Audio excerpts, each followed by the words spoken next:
Hi friends, welcome to Dham Life. இன்னைக்கு என்ன வீடியோன்னு பார்த்தீங்கன்னா புடலங்காய் வந்துட்டு கூட்டு தான் செய்ய போகிறோம். அதுக்கு வந்துட்டு நான் வந்துட்டு பாசி பருப்பு இருக்குல்ல, அது வந்துட்டு ஒரு கப்பு, அதெல்லாம் ஒரு கப்பு வந்துட்டு நான் ஊற வச்சுருக்கேன். இதை வந்துட்டு நம்ம குக்கரில் சேர்த்துக்கலாம். கொஞ்சமாக வந்துட்டு பருப்பு வேகிற அளவுக்கு வந்து தண்ணி சேர்த்தா போதும். மீடியமான ஃப்ளேமில் வந்துட்டு ஒரு விசில் மட்டும் விட்டுக்கலாம், இல்லைனா ரொம்ப பருப்பு வந்து குழஞ்சிடும். இப்போ வந்துட்டு இதில் ஒரு 1/4 ஸ்பூன் வந்துட்டு மஞ்சள் தூள் சேர்த்துக்கலாம். அதுக்கப்புறம் கொஞ்சமாக வந்துட்டு பெருங்காயத்தூள் சேர்த்துக்கலாம். இப்போ இதை நம்ம மூடி ஒரு விசில் வந்துட்டு மீடியமான ஃப்ளேமில் வந்துட்டு ஒரு விசில் விட்டுக்கலாம். பருப்பு ரொம்ப குழையாமல் திட்டமாக வந்துட்டு வேக வச்சு எடுத்துக்கலாம். இப்போ வந்துட்டு பார்த்திங்கன்னா நான் ஒரு 3 புடலங்காய் வந்துட்டு எடுத்திருக்கேன். இது வந்துட்டு ஒரு 300 கிராம் இருக்கும். இதை வந்துட்டு இந்த மாதிரி நம்ம தோல் சீவுறதால இந்த மேல் தோலை வந்துட்டு சீவிக்கலாம். இதே மாதிரி நம்ம வந்துட்டு தோல் எல்லாத்தையும் சீவிட்டு நம்ம வந்துட்டு இதை நம்ம கூட்டுக்கு தகுந்த மாதிரி கட் பண்ணி எடுத்துக்கலாம். ஃப்ரெண்ட்ஸ், இப்போ வந்து பார்த்திங்கன்னா நான் வந்துட்டு மீடியமான ஃப்ளேமில் ஒரு விசில் வந்துட்டு விட்டு எடுத்துட்டேன். நல்லா ப்ரெஷர்லாம் ரிலீஃப் ஆகிடுச்சு. பருப்பு வந்து பார்த்திங்கன்னா ரொம்ப குழையாமல் கரெக்டாக வெந்திருக்கு. இந்த மாதிரி வந்து நசுக்கி பார்த்தாவே தெரியும் கரெக்டாக பதமாக வெந்திருக்கும். இப்போ இதை வந்து அப்படியே எடுத்து வச்சுருக்கோம். இப்போ வந்துட்டு நம்ம அடுப்பு ஆன் பண்ணி நல்லா கடாயை வந்துட்டு சூடு பண்ணிக்கலாம். இதில் வந்துட்டு ஒரு ஸ்பூன் வந்துட்டு வெள்ளை உளுந்து வந்துட்டு முழுசாக இருக்கும்ல, அது எடுத்துருக்கேன், அதை சேர்த்துக்கலாம். மிளகு வந்துட்டு ஒரு 1/2 ஸ்பூன் இருக்கும், இதை எடுத்துக்கலாம். காரத்துக்கு ஏற்ற மாதிரி 3 வரமிளகாய் வந்துட்டு சேர்த்துக்கலாம்.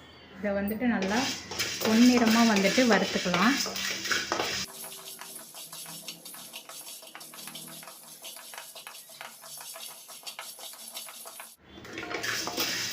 இப்போ நல்லா செவக்க வறுத்தாச்சு. இவங்களை அப்படியே ஆற வச்சிடலாம். ஃப்ரெண்ட்ஸ், இப்போ பார்த்தீங்கன்னா நான் வந்து குக்கர்லேருந்து வானலில் வந்துட்டு மாற்றி பருப்பை வந்து வேக வச்சிட்ருக்கேன். வந்துட்டு புடலங்காய் வந்துட்டு இந்த மாதிரி தோல் எடுத்துகிட்டு அரிஞ்சு வச்சுருக்கேன். இதை வந்துட்டு நம்ம சேர்த்துக்கலாம்.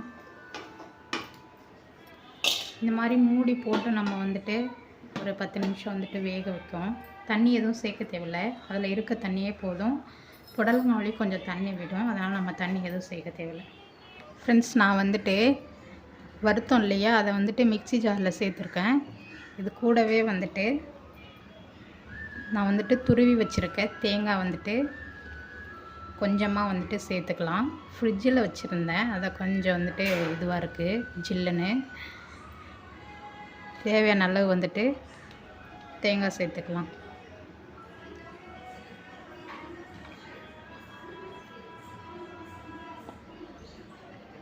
இது எப்படியும் ஒரு 2.5 ஸ்பூன் இருக்கும், அந்த அளவுக்கு வந்துட்டு நான் சேர்த்துருக்கேன். இதை வந்துட்டு நம்ம வந்துட்டு குறைன்னு அரைச்சி எடுத்துக்கலாம். இப்போ வந்து பார்த்திங்கன்னா ஒரு 10 நிமிஷம் ஆயிடுச்சு.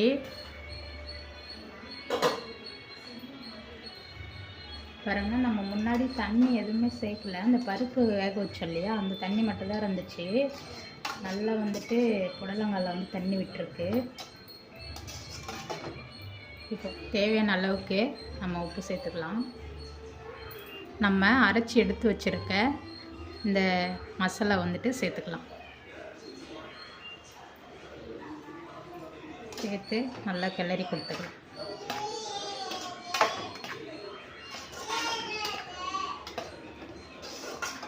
மசாலா வந்துட்டு நான் தண்ணி விடாமல் தான் அரைச்சேன். தண்ணி விட்டு அரைச்சோன்னா அப்புறம் வந்து குழம்பு மாதிரி ஆகிடும். நல்லா நம்ம இப்போ வந்துட்டு இதை மீடியம் ஃப்ளேமில் வந்துட்டு நம்ம மசாலாலாம் போட்டிருக்கோம் இல்லையா, திருப்பி வந்துட்டு நம்ம கொதிக்க விடுவோம். இப்போ வந்து பார்த்திங்கன்னா ஒரு 2 மினிட்ஸ் வந்து மூடி வச்சுருக்கேன். நல்லா வந்துட்டு கொஞ்சம் தண்ணியெல்லாம் கொண்டிடுச்சு. இப்போ இதுக்கு வந்து ஒரு தாளிப்பு மட்டும் போட்டுடலாம். நமக்கு வந்துட்டு ஹோட்டல் ஸ்டைலில் வந்துட்டு புடலங்காய் வந்துட்டு கூட்டு ரெடி ஆகிடுச்சு. இது வந்துட்டு ஒரு சைடிஷ்ஷாக நம்ம வந்துட்டு சாப்பிட்லாம். காரக்குழம்பு, மோர் குழம்பு, சாம்பார் சாதம் இந்த மாதிரி எல்லாத்துக்குமே சூப்பராக இருக்கும். இப்போ அடுப்பு வந்துட்டு அடுப்புலேருந்து இதை எடுத்துடலாம். தாளிப்புக்கு வந்துட்டு இந்த மாதிரி ஒரு வானல் வச்சுக்கலாம். தேவையான அளவு வந்துட்டு எண்ணெய் சேர்த்துக்கலாம். எண்ணெய் நல்லா சூடானதும் கடுகு உளுத்தம் பருப்பு சேர்த்துக்கலாம். கடுகு நல்லா பொரிஞ்சிடுச்சு. இது கூடவே வந்துட்டு ஒரு அரை ஸ்பூன் வந்துட்டு ஜீரகம் சேர்த்துக்கலாம். ஜீரகம் நல்லா பொரிஞ்சிடுச்சு. இது கூடவே வந்துட்டு ஒரு அரை வெங்காயம் வந்துட்டு பொடிசாக கட் பண்ணி வச்சுருக்கேன், இதை சேர்த்துக்கலாம்.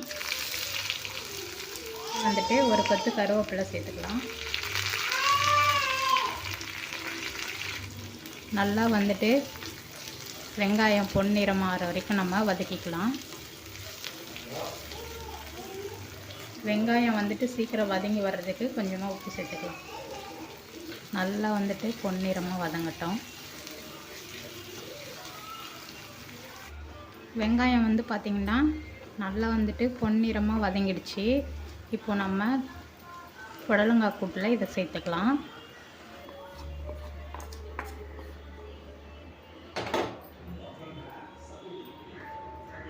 நல்லா வந்துட்டு மிக்ஸ் பண்ணிக்கலாம்.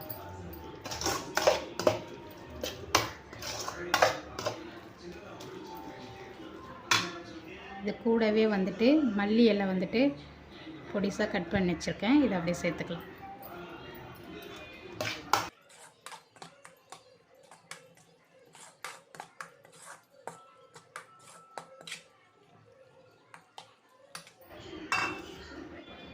அவ்வளோதான் ஃப்ரெண்ட்ஸ், நம்மளுடைய சூப்பரான புடலங்காய் கூட்டு வந்துட்டு நல்லா ஹோட்டலெல்லாம் நமக்கு சைடிஷ்ஷாக வைப்பாங்கள்ல, அந்த மாதிரி வந்துட்டு டேஸ்ட்டாக வந்துட்டு நான் செஞ்சுருக்கேன்.